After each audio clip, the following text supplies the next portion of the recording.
किसने कहा कि तुम आलसी हो यार? पॉसिबल ही नहीं। तुम आलसी हो? तुम आलसी नहीं हो। शायद तुम्हारा शरीर शट डाउन मोड में जा चुका है ना? तुम्हारा शरीर जो है वो शट डाउन मोड में जा चुका है। तुम आलसी नहीं हो। क्या आपने कभी महसूस किया है कि आप कुछ करना चाहते हैं लेकिन शरीर साथ नहीं दे रहा? आपके पास सपने हैं, लक्ष्य है, लेकिन उठने का मन ही नहीं कर रहा। लोग आपको आलसी कहते हैं, जबकि आपके अंदर आप खुद ही इतना ज्यादा परेशान हो कि क्या कहें। लोग आपको आलसी कहते हैं जबकि अंदर से आप खुद भी परेशान होते हो, है ना? और सबसे बड़ा सवाल कि क्या होगा अगर मैं कहूं कि समस्या आपकी इच्छा शक्ति, विल पावर नहीं बल्कि आपके नर्वस सिस्टम, आपका जो नर्वस सिस्टम है उसमें छिपा है। क्या होगा अगर आपका जो शरीर है वो चुपचाप शट डाउन मोड में चला गया हो तो? और अगर ऐसा नहीं है, और अगर ऐसा है तो क्या आप सच में आलसी हैं या सिर्फ थके हुए हो, टूटे हुए हो और ओवरलोडेड हो? आज जो बात आप जानने वाले हो वो शायद आपका पूरा जिंदगी, आपका मेंटालिटी, आपका जो मेंटल स्ट्रक्चर है, आपका जो थॉट प्रोसेस है वो बदल कर रख देगी। क्योंकि कई बार जिसे दुनिया आलस समझती है वो शरीर की मदद मांगने की आखिरी कोशिश हो सकती है ना? कि जिसे दुनिया आलसी समझती है वो शरीर की मदद मांगने की आखिरी कोशिश हो सकती है। लेकिन कैसे? आखिर वेगस नर्व का इससे क्या संबंध है और क्यों आज भी पूरी की पूरी दुनिया, पूरा जनरेशन बिना वजह थकी हुई महसूस कर रही है? वीडियो के अंत तक जरूर बने रहें क्योंकि वीडियो के अंत तक ही इन तमाम पॉइंट को मैं अच्छे से क्लैरिफाई कर पाऊंगा। क्योंकि शायद आप अपने बारे में ऐसा सच जानेंगे, आप अपने बारे में कुछ ऐसा सच जानेंगे जिसे आज तक किसी ने भी आपको नहीं बताया। पॉइंट नंबर 1, लेजीनेस या सर्वाइवल मोड क्या है? जब कोई जानवर खतरा महसूस करता है तो आपके पास 3 विकल्प होते हैं, है ना? जब जानवर खतरा महसूस करते हैं तो आपके पास 3 विकल्प है। पहला है फाइट, लड़ना, दूसरा है फ्लाइट, भागना, चौथा है फ्रीज, जम जाना। अब सोचिए कि अगर आपका दिमाग हर दिन तनाव, चिंता और असफलता, तुलना, इमोशनल पेन को खतरे की तरह महसूस करे तो क्या होगा, है ना? तो क्या होगा? वो भी सर्वाइवल मोड में चला जाएगा, सर्वाइवल मोड में चला जाएगा। और जब यह लंबे समय तक चलता है तो शरीर धीरे धीरे फ्रीज मोड में जाने लगता है। यही कारण है कि काम करने का मन नहीं करता, ऊर्जा खत्म हो जाती है, मोटिवेशन गायब हो जाता है और फिर लोगों को लगता है कि तुम बहुत आलसी हो। लेकिन सच तो यह है कि कई बार इंसान काम नहीं टाल रहा होता, वो बस अंदर से टूट चुका होता है ना? क्या आपने कभी सोचा है कि पहले जो काम आपको एक्साइटेड फील कराती थी, अब वही आपको बोझ लग रहा है ना? कई बार ऐसा होता है ना कि जिसको हम प्यार करते हैं, जिसको हम दिल देते हैं, जब वो आपको मिल जाता है तो मिलने के बाद जिस तरीके से उसका कदर होना चाहिए, जिस तरीके से उनका प्यार उनके लिए और खुद के लिए, अपने प्यार के अखंडता के लिए आप बने रहो, टिके रहो आखिर तक, जो एक्चुअल इम्पैक्ट आना चाहिए वो इम्पैक्ट नहीं आ पाता क्योंकि आप बहुत ग्रीडी हो, है ना? जब तक मिला नहीं तब तक आप तरसते रहे और जब मिल गया तो कदर करना भूल गए। ये हम इंसान का नेचर है जो कि नहीं होना चाहिए। Vagus nerve, the hidden highway of your body. अब आते हैं उस चीज पर जो शायद आपने पहले भी कभी नहीं सुना होगा, वेगस नर्व। इसे शरीर की हीलिंग हाईवे भी कहा जाता है। यह आपके ब्रेन को हार्ट, लंग्स, गट और कई दूसरे अंगों से जोड़ती है।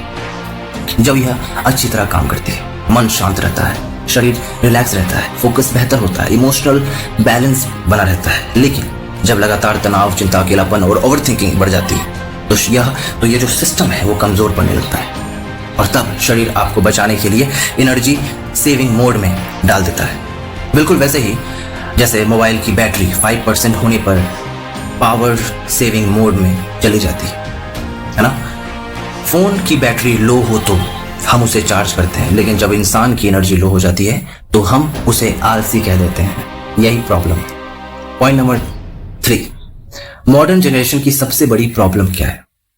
आज का मॉडर्न जनरेशन का सबसे बड़ा प्रॉब्लम क्या है कि आज का इंसान पहले से ज्यादा कनेक्टेड है, लेकिन पहले से ज्यादा थका हुआ भी है।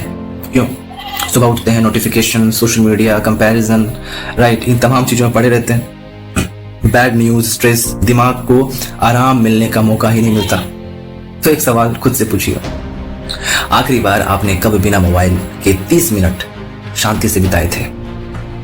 आखिरी बार आपने अपने 30 मिनट बिना मोबाइल के कब बिताए थे? यही कारण है कि आज लाखों लोग कहते हैं कि मुझे कुछ करने का मन नहीं करता क्योंकि आप आलसी हो चुके हो। असल में उनका दिमाग लगातार ओवरलोडेड हो रहा है। इतना सारा चीजें, इतनी सारी बातें, इतना सारा नॉलेज हम सिर्फ एक्वायर ही कर रहे हैं, इंप्लीमेंट नहीं कर पा रहे हैं। और ओवरलोडेड सिस्टम आखिरकार क्या होता है? ओवरलोडेड सिस्टम आखिरकार शट डाउन हो जाता है ना। आप जो सोच रहे हो, मैं रियल लाइफ बता रहा हूँ पॉइंट, कि हम इंस्टा पे हैं, सोशल मीडिया पे हैं, भरपूर नॉलेज ले रहे हैं, इतना सारा नॉलेज ले रहे हैं कि हमारा जो सिस्टम है वो ओवरलोडेड हो चुका है। इतना ज़्यादा ओवरलोडेड हो गया है कि जब सिस्टम ओवरलोडेड होता है तो वो शट डाउन हो जाता है। उसी तरीके से लोग शट डाउन हो जाते हैं, और जब शट डाउन हो जाते हैं तो लोग उसे कहते हैं कि आलसी है ना। जब सिस्टम ओवरलोडेड हो जाता है, बढ़ जाता है, तो फिर हम आलसी बन जाते हैं और लोग हमें आलसी कहने लगते हैं, जो कि सच भी होता है। The pain nobody talks about. कुछ लोग असल मायने में आलसी नहीं होते। कुछ लोग असल मायने में आलसी नहीं होते, वे इमोशनल एग्जॉशन से गुजर रहे होते हैं। बार बार असफलता, अपनों का साथ छोड़ देना, फाइनेंशियल प्रॉब्लम्स आना, रिलेशनशिप पेन, भविष्य की चिंता, ये सब मिलकर अंदर की ऊर्जा को खत्म कर देती है। और फिर इंसान सिर्फ बिस्तर के अलावा उनको कुछ नहीं दिखता, है ना। उनको बिस्तर के अलावा कुछ नहीं दिखता, क्योंकि जब आप एग्जॉस्ट हो चुके होते हो ना, तो आपका मेंटल पीस के लिए आप कहीं ना कहीं बेड का सहारा लेते हैं, सोते हैं, है ना। हम सब कुछ देखते हैं ना, और इतना सारा नॉलेज ले लेते हैं कि हम आलसी बनते हुए चले जाते हैं, है ना। हम शांत दिखने वाला इंसान, मतलब कि कहने का मतलब हुआ कि हर शांत दिखने वाला इंसान ठीक हो, ये जरूरी नहीं है। हम दुनिया में देखते हैं कि हर शांत होने वाला इंसान, है ना, ठीक हो, मेंटली वो सही हो, ये जरूरी नहीं है। क्योंकि कई लोग मुस्कुरा रहे होते हैं, उनके चेहरे पे स्माइल दिखती है, लेकिन अंदर से वो बहुत लड़ रहे होते हैं अपने आप से, लेकिन अंदर से वो लड़ाई लड़ रहे होते हैं, फाइट कर रहे होते हैं। उनकी फाइट खत्म नहीं हो रही होती, खुद से फाइट कर रहे होते हैं, अपने प्रॉब्लम से, अपने फाइनेंशियल कंडीशन से, अपनी तमाम चीजों से। Point number 5, how to wake up your system again. आप अपने सिस्टम को फिर से वेकअप कैसे करो? अब सबसे महत्वपूर्ण सवाल, अगर शरीर शट डाउन मोड में जा चुका है तो वापस कैसे आए? जवाब है छोटे कदम। स्टेप 1, सुबह 5 मिनट धूप में बैठिए, डीप ब्रीथिंग कीजिए, धीरे धीरे लंबी सांस लीजिए, हर दिन थोड़ा वॉक कीजिए, मोबाइल से ब्रेक लीजिए, 30 मिनट तो छोड़िए, अपने आप से लड़ना बंद कीजिए। याद रखिए, हीलिंग तब शुरू होती है जब आप खुद को दोष देना बंद करते हैं। Point number 6, the biggest lie we actually believe that, दुनिया कहती है कि पहले मोटिवेशन आएगा फिर एक्शन होगा। No, that's not the point.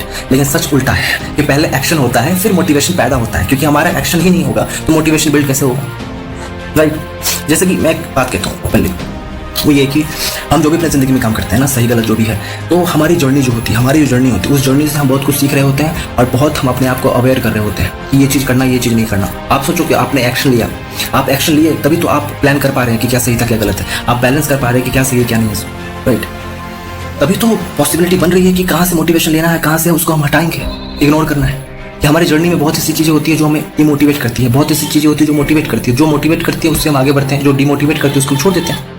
तो इंतजार मत कीजिए कि मन करेगा तब शुरू करेंगे। एक छोटा कदम उठाइए, फिर दूसरा, फिर तीसरा, धीरे धीरे शरीर और दिमाग दोनों आपस में जागने लगेगा, बिल्कुल जगने लगेगा। अरे ओके, तो अगर आप आज हर दिन, है ना, आज से हर दिन, मतलब कहने का मतलब अगर आप हर दिन सिर्फ 1% बेहतर हो जाए तो 365 दिन में कितना कुछ बदल जाएगा। तो 1 साल के बाद आप कहाँ होंगे सोच के देखिए। अगर 1%, सिर्फ 1% आप अपने आप के ऊपर भगवान का नाम लेके अगर आप अपने आप के ऊपर काम कर ले, तो आप 1 साल के बाद कहाँ होंगे, आपकी मानसिकता क्या होगी, आपका मेंटल स्ट्रक्चर किस तरीके से बदल जाएगा। और अगर आज भी कुछ नहीं बदला तो 1 साल के बाद क्या बदलने वाला है। So the final message, the whole point is what, अगर आज आप थके हुए हो तो इसका मतलब ये नहीं है कि आप कमजोर हो। अगर आज आप रुके हुए हो तो इसका मतलब ये नहीं है कि आपकी कहानी खत्म हो गई, आपकी जिंदगानी खत्म हो गई, आपकी मानसिकता खत्म हो गई, आपकी फ्यूचर, आपका passion, everything is collapsed. No, it's not. Everything is not destructed, right? अगर अगर अगर दुनिया आपको आलसी कहती है तो पहले खुद से पूछिए, क्या मैं सच में आलसी हूं? क्या मुझे सिर्फ थोड़ा आराम, थोड़ा हीलिंग और थोड़ी उम्मीद चाहिए? खुद से पूछिए। याद रखिए कि इंसान मशीन नहीं होता, है ना? थकान आपकी हार नहीं है, इंसान होने की निशानी है ना? हम मशीन नहीं है, हम इंसान है। हम ऑब्वियस सी बात है कि हम जब मेंटली हम एग्जॉस्ट होते हैं तो हम आराम करना चाहते हैं, लेकिन जब कई बार ऐसा होता है ना कि हम बहुत ज़्यादा ओवरलोड ले लेते हैं अपने सर पे, है ना? बहुत तरह का नॉलेज ले लेते हैं, तो ऐसे में क्या होता है ना कि जब ओवरलोडेड सिस्टम हो जाता है तो ऑटोमेटिकली वो शट डाउन होगा ही, राइट? आप खुद को टाइम दीजिए। खुद को टाइम देने का मतलब ये नहीं है कि बस फ़ोन बात कर रहे हैं, कॉल कर रहे हैं और साथ ही साथ बहुत सारे नॉलेजेस को ले रहे हैं, इतना सारा नॉलेज ले रहे हैं कि आप खुद को टाइम नहीं दे पा रहे। कम से कम अगर आधा घंटा भी खुद को टाइम नहीं दे रहे तो ऑब्वियस सी बात है कि ओवरलोडेड हो जाएगा वो चीज़ें, और जब ओवरलोडेड हो जाता है तो क्या होता है? सिस्टम कोलैप्स हो जाता है, शट डाउन हो जाता है, राइट? खुद को टाइम देना बहुत ज़रूरी है। धीरे चलने वाला इंसान भी मंजिल तक पहुँच जाता है, लेकिन हार मानने वाला कभी नहीं, है ना? धीरे चलने वाला इंसान भी मंजिल तक पहुंच जाता है, लेकिन हार मानने वाला कभी नहीं। सो moral of the story is what? Moral of the story is आपने अपने आप को, असल मायने में अपने आप को आलसी कहने से पहले अपने दर्द को समझिए, क्योंकि कई बार समस्या मोटिवेशन नहीं होती। कई बार समस्या यह होती है कि आत्मा शरीर दोनों बहुत लंबे समय से आराम मांग रहा है। तो आपका आत्मा है, आपका शरीर है, वो बहुत लंबे समय से आराम मांग रहा है, और शायद आज से आपकी नई शुरुआत हो सकती है।